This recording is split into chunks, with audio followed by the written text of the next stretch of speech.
नमस्कार दोस्तों, आज का दिन 12,460 चयनित शिक्षकों के लिए बहुत ही बड़ा दिन रहा, बहुत ही अहम दिन रहा।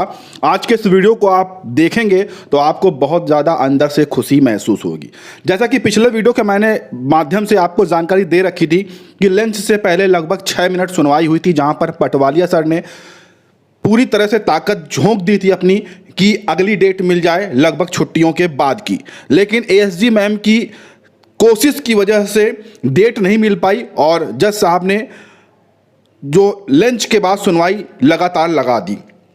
लगभग 2:15 के आसपास बेंच बैठ गई और मामला शुरू हो गया और लगभग ये आप मानकर चलिए कि 3:15 बजे के आसपास तक मामला सुना गया, यानी कि लगभग 1 घंटे से ज़्यादा आज मामले पर अहम सुनवाई हुई। जैसे ही दोस्तों सुनवाई शुरू हुई तो सबसे पहले यहाँ पर सिसोदिया सर, पल्लव सर हैं, इनकी तरफ से लगातार बहस की गई, बहुत ज़्यादा समय दिया गया। भर्ती कैसे आई, कब आई, सिंगल बेंच का क्या ऑर्डर, डबल बेंच का क्या ऑर्डर, कौन 0 है, कौन 51 है, कैसे क्या विज्ञापन आया, 0 को किस तरह से पार्टिसिपेट करने का मौका दिया गया। ऐसी बहुत सारी चीज़ों को दोनों जज साहब को पल्लव सर के माध्यम से डिटेल से चीज़ें समझाई गई, पूरी तरीके से अच्छे से हर एक पॉइंट टू पॉइंट चीज़ें बताई गई, जिससे लगातार जज साहब सहमत दिखे और लगातार बात बात पर जज साहब सिसोदिया सर से हर एक प्रश्न का उत्तर भी पूछने लगे। अब आपको यह भी बता दें कि विपक्ष की तरफ से पटवालिया सर उपस्थित नहीं थे, जैसे कि लंच के पहले उन्होंने कहा था कि लंच के बाद उनकी कोई अहम सुनवाई है, वो नहीं रहेंगे, तो वो नहीं रहे, वो कोर्ट में मतलब मौजूद नहीं रहे। लेकिन उनके यहाँ पर एक जूनियर यहाँ पर खड़े थे, वो लगातार विरोध कर रहे थे और ये बात कह रहे थे कि जो 0 जनपद के लोग हैं इनको सीनियरिटी दे दी जाए, इनको आगे छूट दे दी जाए, एज में छूट दे दी जाए, इनको इस भर्ती में शामिल ना किया जाए, इनको निकाल दी जाए, आगे जो भी भर्तियाँ हैं उनमें इनको 5 साल 10 साल की छूट दे दी जाए। इस तरह से बातें वो कर रहे थे, लेकिन जज साहब बिल्कुल भी यहाँ पर सहमत नहीं दिखे और लगातार पल्लव सर की तरफ से मौजूद यहाँ पर सहमत दिख रहे थे। और हम आपको बता दें ये 0 जनपद की तरफ से रवि एंड टीम के यहाँ पर अधिवक्ता हैं, ठीक है। इसके अलावा कुछ अन्य अधिवक्ता भी थोड़ा बहुत बोलते हुए दिखे। इसके अलावा थोड़ा सा यहाँ पर निदेश गुप्ता सर हैं, ठीक है, इनको भी बोलते हुए देखा गया, ज़्यादा मौका नहीं मिला। सबसे ज़्यादा मौका जो है यहाँ पर सिसोदिया सर ने दिया है, सबसे ज़्यादा पल्लव सर को यहाँ पर मौका मिला है बोलने का। उसके बाद एएसजी मैम यानी कि भाटी मैम जो हैं, उन्होंने सरकार की तरफ से पॉइंट टू पॉइंट हर एक चीज़ को बताया है कि किस तरह से विज्ञापन को निकाला गया है, क्या चीज़ें हैं और क्यों जो है ज़रूरत है, ठीक है, कि इन लोगों को अपॉइंट करने की बात की। उसके बाद जज साहब ने लास्ट में ये भी कुछ प्रश्न किए कि जैसे कि आप बताइए अभी तक कितने लोग नियुक्ति पत्र पाकर विद्यालय पहुंच चुके हैं, कितने लोग नियुक्ति पत्र लिए हुए हैं और कितनी सीटें वाकई में बची हुई हैं। इस पर एसजी मैम ने अपना जो क्लैरिफिकेशन वाली फाइल थी उसे जज साहब को हैंड ओवर की और दिखाया। उसमें उन्होंने पूरा डेटा गिनवाया कि इतने लोगों को पहले से 2018 में नियुक्ति पत्र दे दिया गया है, वो अपने विद्यालय में पढ़ा रहे हैं। उसके बाद अभी 2023 दिसंबर में इतने लोगों को नियुक्ति पत्र दिया गया, फिर 7 जनवरी 2024 को इतने लोगों को नियुक्ति पत्र दिया गया, सभी चीज़ें बताई गई। टोटल 11,000 कुछ लोगों को नियुक्ति पत्र दिया गया है, 12,460 वैकेंसी हैं और ऐसे में लगभग 650-680 वैकेंसी अभी भी खाली पड़ी हुई हैं। पॉइंट टू पॉइंट सब चीज़ जज साहब को यहाँ पर एएसजी मैम की तरफ से समझाया गया और लगातार यहाँ पर ये चीज़ें देखने को मिली हैं। पल्लव सर के माध्यम से, एएसजी मैम के माध्यम से लगातार विद्यालय आवंटन पर प्रयास किया गया कि जो लगभग 5,000 प्लस नियुक्ति पत्र पाए हैं वो हाई मेरिट के हैं। सबसे बड़ी बात, वो हाई मेरिट के हैं, ठीक है, हाई मेरिट के हैं और उनको नौकरी में बने रहने चाहिए, क्योंकि जो लोग विपक्षी पार्टी हैं जिन्होंने केस किया है उनको भी इसमें मौका मिला था, उनको भी काउंसलिंग कराने का मौका मिला था, लेकिन उनका सिलेक्शन यहाँ पर नहीं हुआ। जबकि उन्हीं के साथ के 51 के लोग, कुछ लोग सेलेक्ट हुए हैं। क्यों हुए हैं? क्योंकि उनकी मेरिट हाई थी इसलिए वो सेलेक्ट हो गए, लेकिन जिनकी मेरिट कम थी इस कारण से वो सेलेक्ट नहीं हुए हैं और उन्होंने मामला यहाँ पर कर दिया है और वो मांग कर रहे हैं कि 0 को बाहर निकाल दिया जाए, 0 को एज में छूट दे दी जाए और वो मांग कर रहे हैं कि स्टेट लेवल की मेरिट बनाई जाए, क्योंकि वो भाषा वगैरह सब चीज़ें की बात कर रहे हैं, जिस पर यहाँ पर ये जो महोदय हैं, सर हैं, इन्होंने जज साहब को स्पष्ट किया किस प्रकार से कि पूरा ऑल इंडिया ओवर किसी भी राज्य से, किसी भी शहर से अगर आप हैं तो कहीं पर भी जाते हैं तो आप वहाँ पर आसानी से, भारत एक ऐसा देश है जहाँ पर आसानी से आप एक दूसरे से वार्ता कर सकते हैं। ये तो उत्तर प्रदेश की बात है। आप कहीं से भी, लखनऊ से आप बलरामपुर चले जाइए, बलरामपुर से गोंडा चले जाइए, गोंडा से सीतापुर चले जाइए, कहीं भी चले जाइए, हर एक व्यक्ति एक दूसरे से आसानी से अपनी भाषा में बात कर सकता है। ये चीज़ें उन्होंने समझाई।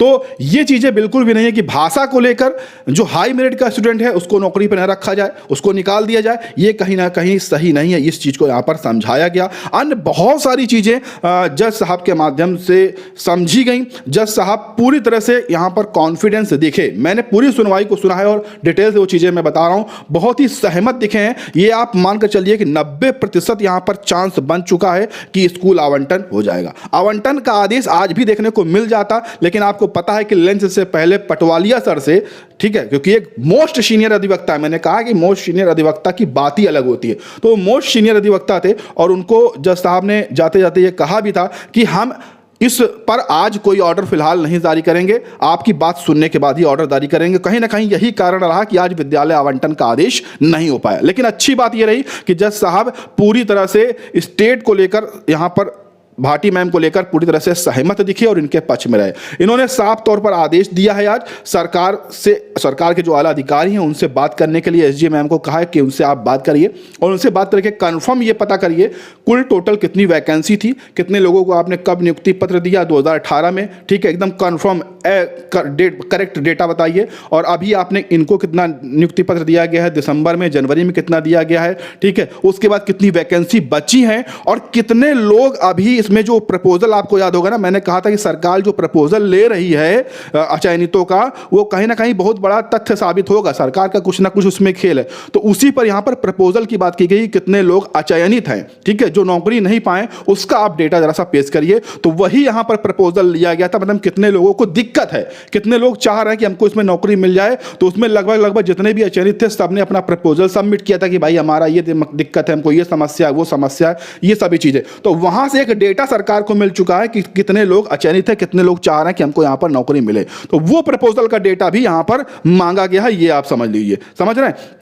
तो ये सारा डेटा जो है बुधवार को, यानी कि इसी अगले हफ्ते में बुधवार को जो है आपका ये डेट लग चुकी है 12,460 की, बुधवार को ये मामला सुना जाएगा। और लगभग यहाँ पे जो डेट है वो फिक्स की गई है, ठीक है, 15 मई शायद डेट पड़ेगी, ठीक है, फिक्स की गई है, जज साहब के माध्यम से फिक्स की गई है। और साथ में एएसजी, जब यहाँ पर ये कहा गया था, यहाँ पर पल्लो सर के माध्यम से कंफर्म कर दीजिए कितने बजे से मामला सुना जाए, तो उन्होंने कहा कि नहीं, मामला सुना जाएगा, नंबर आ जाएगा। जिस पर एएसजी मैम ने कहा कि आप ठीक है, कोई बात नहीं सर, हम सुबह केस को मेंशन करवा देंगे आज के तरीके। तो उन्होंने कहा ओके, ठीक है। तो यानी कि कुल मिलाकर एएसजी मैम बुधवार को भी केस को पुनः मेंशन करवाएंगे और याद दिलाएंगे जज साहब को। और बुधवार को फाइनल लगभग ये मैटर लग चुका है, फाइनल सुनवाई होगी और जज साहब ने आज कहीं ना कहीं ये सहमति जताई है कि बुधवार को हम इस पर फाइनल ऑर्डर दे देंगे। उस दिन सुनवाई करते हुए खाली आप अपने अधिकारियों से बात करके डेटा ले आइए, हम उस दिन ऑर्डर जो है दे देंगे। और 90% से ज़्यादा चांस बन चुका है कि जो है विद्यालय आवंटन को लेकर आदेश बुधवार को हो जाएगा और समस्त नियुक्ति पत्र पाए लोगों को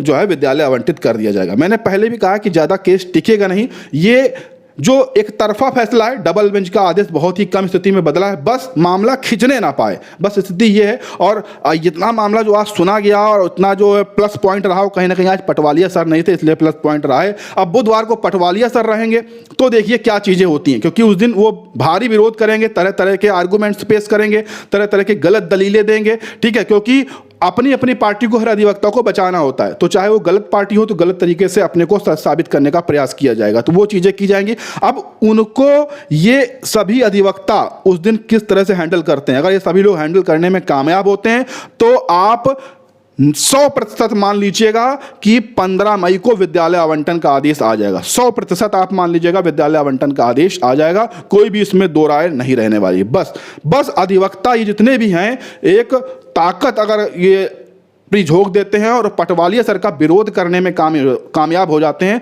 तो 15 मई को हर हाल में विद्यालय आवंटन का आदेश होगा। क्योंकि आज सभी अधिवक्ताओं ने मिलकर दोनों जज साहब को सहमत भी कर लिया है, जो चीज़ें सच हैं वो उस चीज़ से अवगत भी करा दिया है कि भाई जो लोग चयनित हैं, चाहे उसमें 51 के लोग भी चयनित हैं जो रूल वाले हैं और इसमें 0 वाले भी चयनित हैं। और सबसे बड़ी बात, ये जो लोग चयनित हैं वो हाई मेरिट के चयनित हैं और जो लोग केस किए हैं वो लो मेरिट के हैं। तो लो मेरिट के लोग तो वैसे भी नौकरी नहीं पाएंगे, किसी भी भर्ती की बात हो। स्टेट लेवल पर मेरिट बनेगी तब भी वो नहीं पाएंगे, क्योंकि लो मेरिट है ना, पहले हाई मेरिट वाले ही नौकरी पाएंगे। ये सभी चीज़ें हैं। इसके अलावा यहाँ पर विपक्षी की तरफ से बहुत सारा ये भी गुमराह करने के बाद किया गया कि आधे लोगों को रूल के हिसाब से नौकरी दे दी गई। यहाँ पर ये खड़े हैं किनारे, ठीक है, तो यहाँ पर ये बताया गया कि आधे लोगों को रूल के हिसाब से नौकरी दे दी गई, आधे लोगों को इस हिसाब से नौकरी दी, बहुत तरह से मतलब घुमा फिरा के। लेकिन जानते हैं कि जूनियर का ज़्यादा दबाव नहीं बनता है, तो इन्हीं सब बातों को पटवारिया सर 15 तारीख को गुमराह करने का प्रयास करेंगे, इन्हीं सब बातों के माध्यम से।